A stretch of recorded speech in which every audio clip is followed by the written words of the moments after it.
hits so far in the first 5 batters. That matches the total for yesterday throughout the whole 9 innings. 2 of them went to Brendan Bobo, 1 to JT Naviak. Other than that, everybody did not have a hit.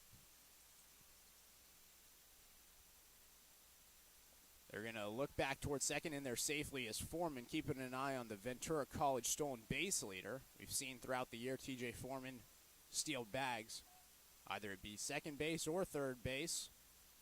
Right there, the Potters keeping an eye on the speedy Foreman. 1-0 the count, nobody out. 1-0 the score. The Oaks, they just took the lead on the RBI single by TJ Foreman. Swing and a miss from Sandoval. The count now even, 1-1.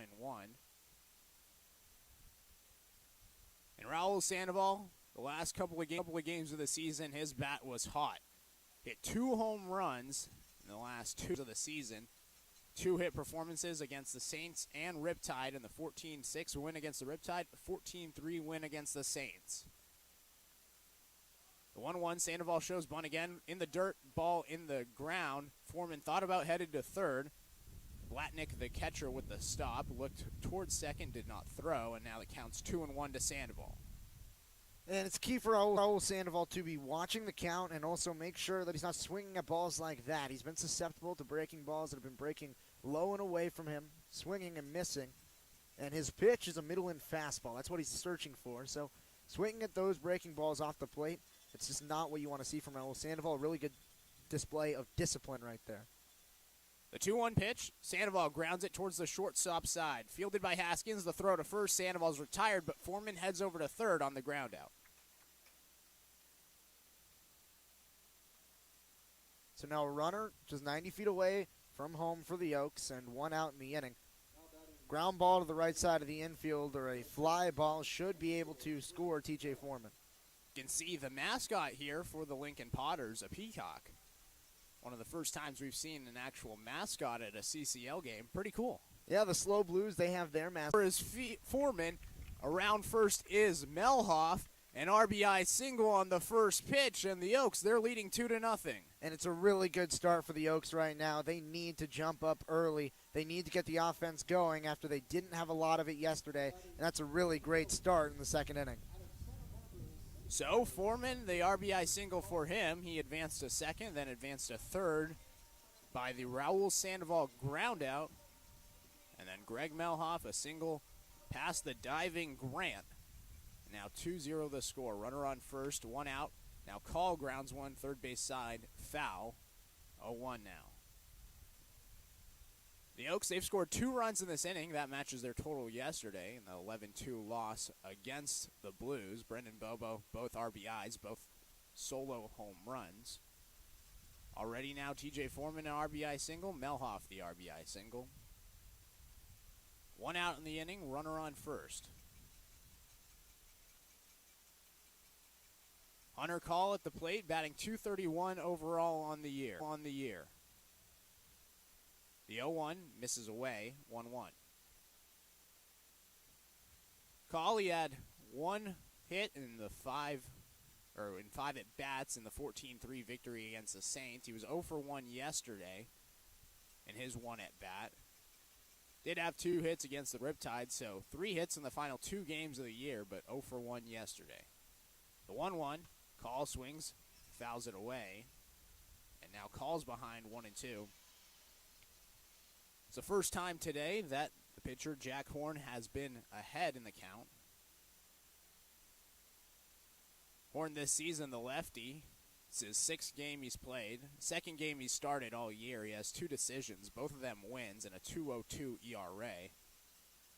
Highest number of runs he's ever given up in this season, 2 runs, so already matching that total the Oaks have so far. Throw back to first in there safely is Melhoff, 1-2. Gone over 2 1/3 innings. Had a 4-inning performance against the Mudcats and a 5-inning performance against the Mudcats again. This one's flied to center. Catching it is Holt. Retreating back to first is Melhoff. It's not what you want to see.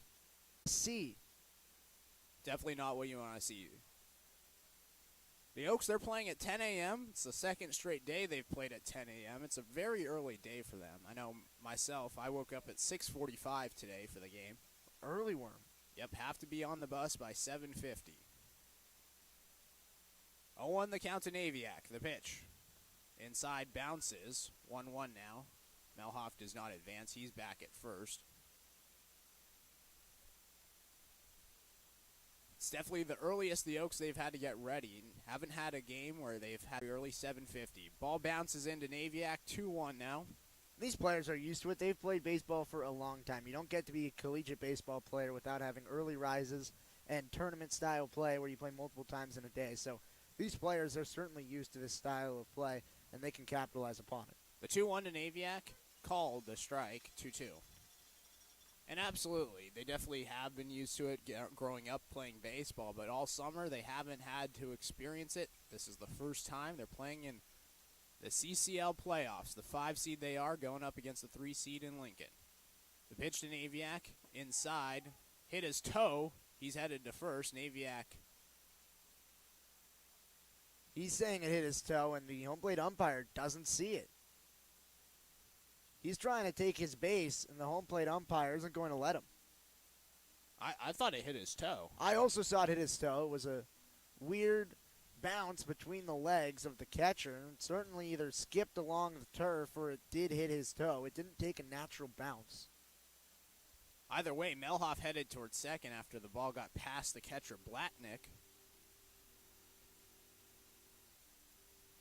So regardless what the call is, there's going to be a runner in scoring position for the Oaks. 2-0 the score, 2 RBI singles in the inning, TJ Foreman and Greg Melhoff. Melhoff, the second of the RBI singles, he's standing on second right now.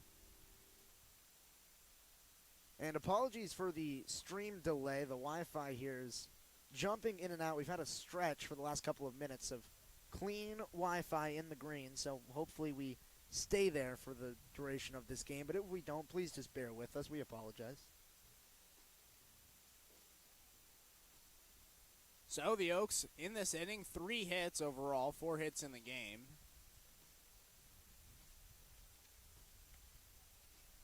Yesterday, it was a great performance by Matt Sox. And JT just got awarded his base.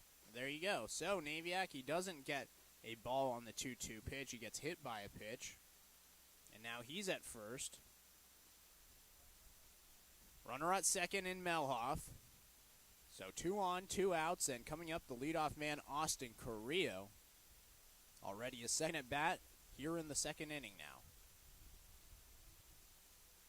Slow walk to the plate for Carrillo. You know, he's notorious for doing that.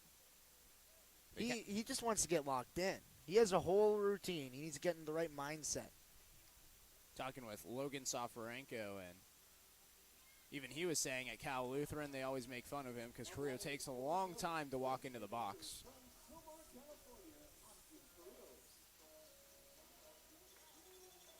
Still waiting for him to get in the. And that curveball's been working for Horn. He's had a couple of those first pitch curveballs called for a strike. Had one to Durfee, and now one here to the left-hander in Carrillo. And it's just a really good pitch. It has a nice break to it. Runs a little bit off the plate to a left-handed hitter. And Carrillo, he watched it, and it just caught the edge of the zone. He wasn't going to do anything with that pitch. He didn't want to swing at that pitch. Take a strike. Don't ground out. You still have to have a good at-bat. The 0-1 curveball again called the strike. So back-to-back similar pitches from Horn, and Carrillo's down 0-2.